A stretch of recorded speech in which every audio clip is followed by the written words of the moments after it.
तो हो जाइए तैयार स्टडी करने के लिए, पेन और कॉपी लेकर आइए। Are you ready?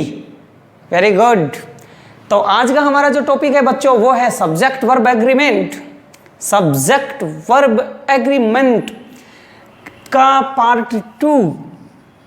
पिछले पार्ट में हमने पढ़ा था कि सब्जेक्ट वर्ब एग्रीमेंट क्या होता है, कि जैसा सब्जेक्ट वैसी वर्ब। यदि सब्जेक्ट सिंगुलर तो वर्ब भी सिंगुलर, और यदि सब्जेक्ट प्लूरल तो वर्ब भी प्लूरल होनी चाहिए बच्चों। और मैंने ये पढ़ाया था कि कौन कौन से सब्जेक्ट के साथ कौन कौन सी हेल्पिंग वर्ब का प्रयोग करेंगे।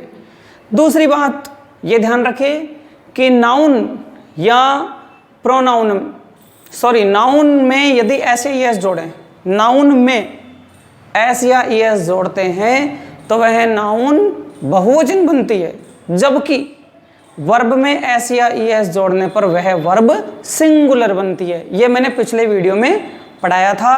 अब हम सब्जेक्ट वर्ब एग्रीमेंट के 4 नियम पढ़ेंगे।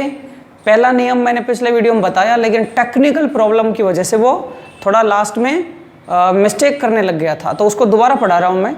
देखिए, यदि 2 या 2 से अधिक सब्जेक्ट्स, यदि 2 या 2 से अधिक सब्जेक्ट्स एंड से या बोथ एंड से जुड़े हुए हों तो उनके साथ प्राय उनके साथ प्लूरल वर्ब का प्रयोग करेंगे। पीवी का मतलब होता है प्लूरल वर्ब, यानी बहुवचन क्रिया का प्रयोग करेंगे। मैंने कहा प्राय यानी अधिकांश। देखिए जैसे कि Sita and Gita, Sita and Gita friends, blanks के बाद फ्रेंड्स है। तो यहाँ सीता और गीता ये दोनों किससे जुड़ी हुई हैं?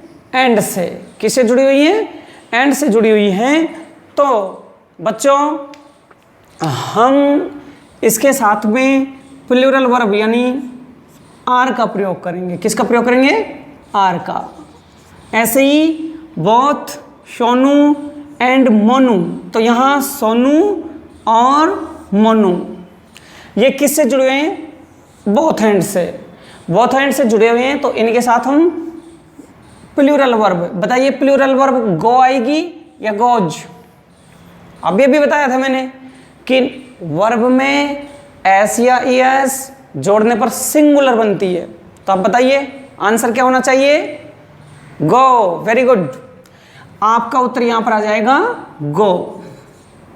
ठीक है, क्योंकि ये प्लूरल है, ये सिंगुलर है।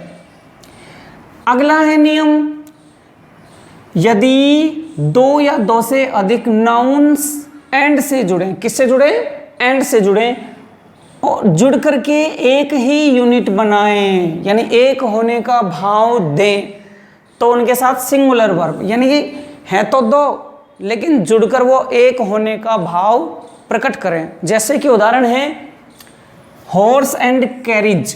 हॉर्स एंड कैरिज का मतलब होता है घोड़ा गाड़ी, तो घोड़ा और गाड़ी एक हो गए, तो एक होने का भाव दे रहे हैं, तो ऐसे में वो सिंगुलर वर्ब का यूज किया जाएगा। तो क्या जाएगा? इज। क्या जाएगा यहाँ पर? इज आ जाएगा। ठीक है ना। Slow and steady blanks the race. Slow and steady, धीमे चलो, लगातार चलो, है ना। है तो 2 अलग अलग चीज, लेकिन एक ही होने का भाव यहाँ देते हैं, तो ऐसे में हम सिंगुलर वर्ब का प्रयोग करेंगे। तो यहाँ पर आ जाएगा विंस द रेस। क्या जाएगा? Wins the race. ठीक है। अगला है तीसरा नियम, यदि 2 नाउन्स एंड से जुड़े, किससे जुड़े? एंड से। देखो ये भी एंड से है, ये भी एंड से है, और ये भी मतलब हम तीसरा एंड से जुड़ रहा है। तो क्या है? यदि 2 नाउन्स एंड से जुड़ी हुई हों और दोनों से पहले आर्टिकल्स आए, दोनों से पहले आर्टिकल्स आए, तो उनके साथ प्लूरल वर्ब का प्रयोग करेंगे। किसका प्रयोग करेंगे? प्लूरल वर्ब का। ठीक। और यदि दोनों के बजाय एक ही नाउन से पहले आर्टिकल आए, 2 के बजाय एक नाउन से पहले आर्टिकल आए, तो जो रिक्त स्थान के निकट है वो सब्जेक्ट देखना है, उसके अनुरूप हमें वर्ब का प्रयोग करना है। तो देखिए क्या है, दो सेंटेंस लिए हैं मैंने इसके। ये जो सेंटेंस हैं उदाहरण हैं, ये पहले नियम के हैं, ये दूसरे नियम के हैं और ये तीसरे नियम के।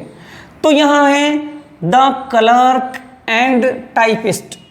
ठीक, आगे भले ही चाहे आप मत पढ़िए, ये देखिए द क्लर्क एंड टाइपिस्ट, ये एंड से जुड़े हैं, क्लर्क और टाइपिस्ट दो नाउन हो गई, नाउन एक नाउन दो, परंतु दोनों में से एक से पहले आर्टिकल है, दूसरे से पहले आर्टिकल नहीं है।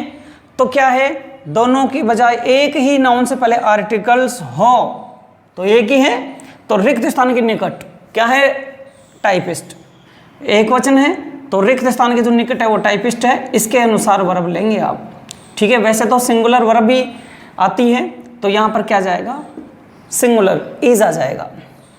दूसरा, इसी नियम से the clerk and the typist, दो नाउन हो गई, नाउन एक नाउन दो, और दोनों से पहले आर्टिकल्स, दोनों से पहले आर्टिकल्स हैं, तो दोनों से पहले आर्टिकल्स है तो बहुवचन का भाव देते हैं। ठीक है, इसलिए यहाँ बहुवचन वर्ब यानी आर का प्रयोग करेंगे।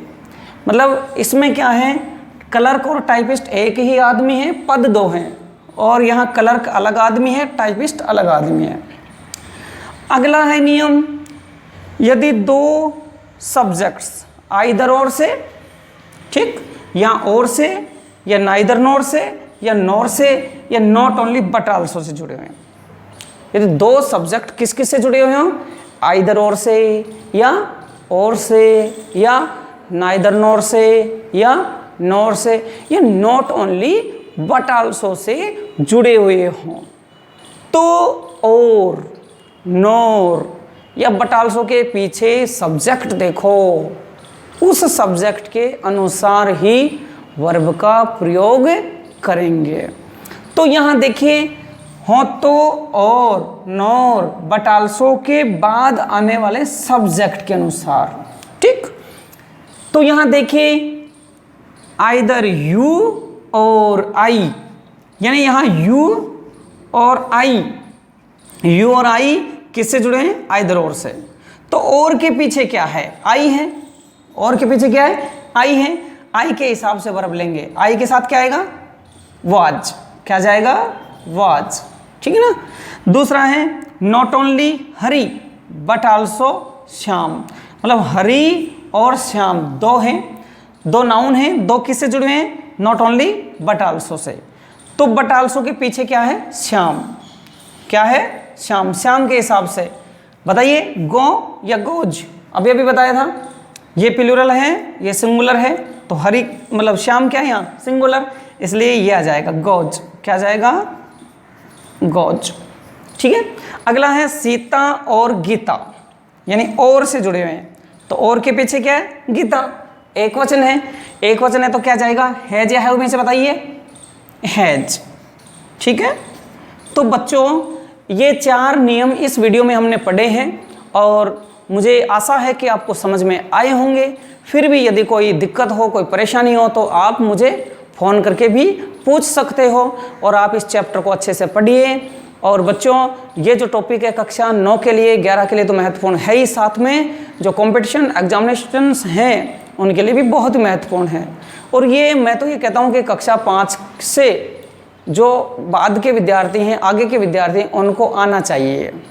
ठीक है। चैनल को सब्सक्राइब करें, देखते रहें, अगले नियमों के साथ आ रहे हैं। बहुत बहुत धन्यवाद।